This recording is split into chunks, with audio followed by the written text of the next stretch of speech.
Our minds go to the dramatic stuff, the forced suicide, like Seneca opening his veins in a warm bath, the public execution, head on a spike.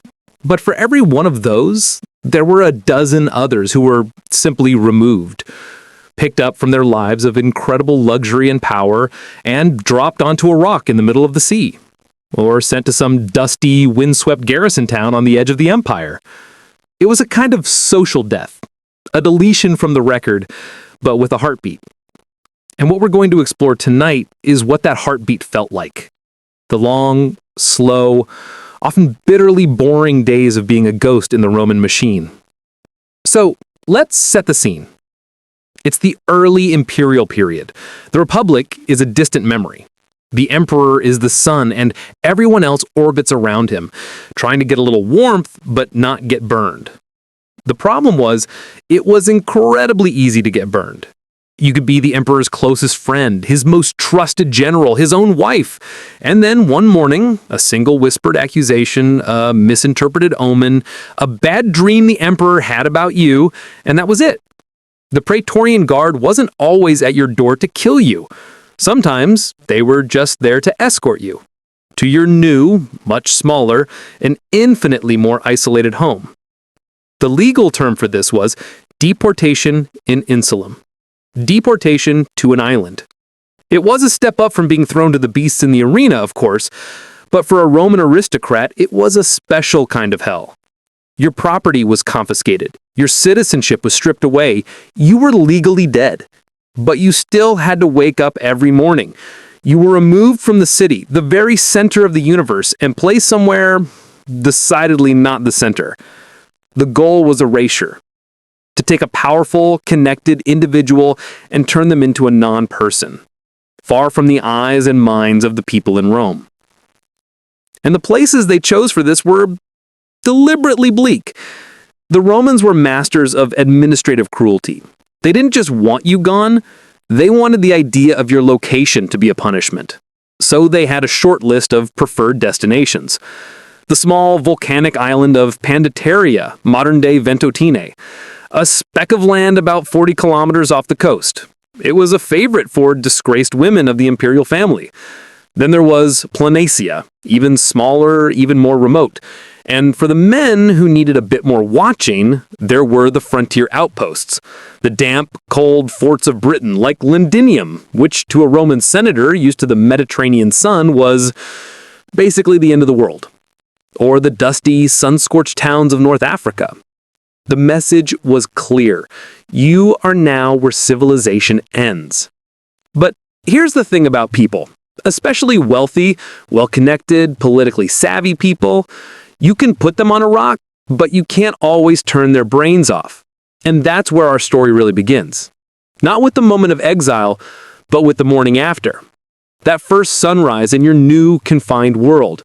The moment you realize the gossip of the forum has been replaced by the cries of seagulls. That your complex political machinations have been reduced to a debate with yourself over what to have for breakfast. Again. Imagine a former consul, a man who commanded legions, who gave speeches that swayed the Senate. He wakes up in a small, but probably still comfortable villa on Pandateria. The sea is a beautiful, relentless blue. It's quiet, too quiet. His familia, his entire household of slaves and retainers, has been drastically reduced.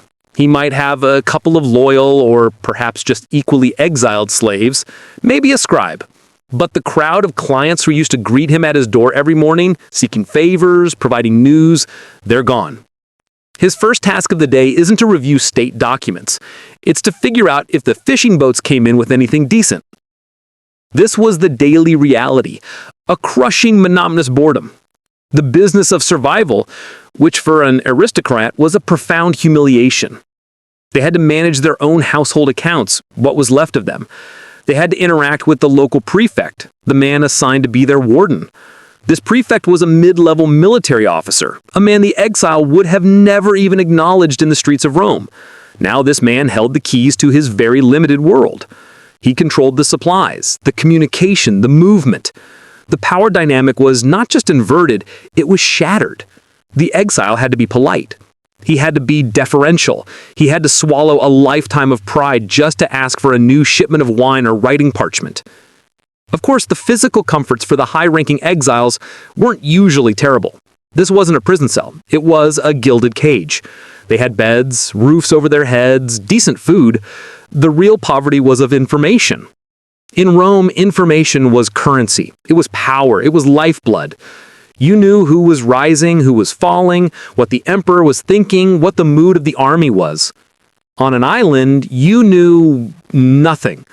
The news that you reached was stale, filtered, and often deliberately manipulated by your warden. A letter from a friend might take months to arrive, if it ever arrived at all. You would hear rumors of a new emperor months after he had been crowned, or of your own family members' deaths long after the funeral rites were over. This created a strange, paranoid existence.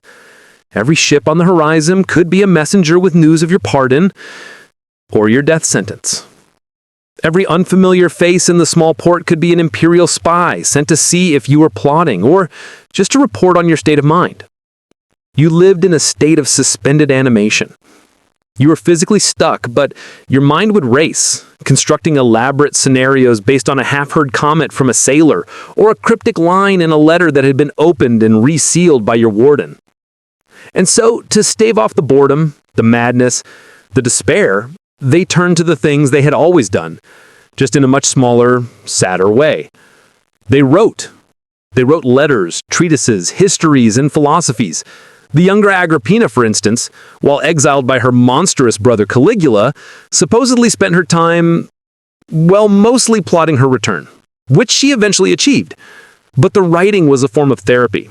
It was a way to assert that you still existed, that your mind was still sharp, even if your body was confined. They would write long, justifying histories of their own families, painting themselves as the tragic heroes in a drama they were no longer allowed to act in. They also cultivated small, pathetic versions of their old lives. A former general might meticulously tend a small herb garden, treating it with the same strategic care he once gave to a battlefield. A society matron might insist on wearing her finest stola and jewels for dinner, even if the only audience were her two bored slaves and the geckos on the wall. It was a performance of normalcy, for an audience of one. A desperate attempt to cling to an identity that the rest of the world had already forgotten. But beneath this surface of quiet resignation and scholarly pursuits, there was always the undercurrent of hope. And hope in the world of Roman exile had a name: regime change. Your entire existence became a bet on the mortality and unpopularity of the current emperor. You would listen with an almost religious intensity for any whisper of plague in Rome, of military unrest on the frontiers, of a new favorite rising in the palace who might look upon your case with sympathy. Your life was a waiting game. You were waiting for the man who put you there to die.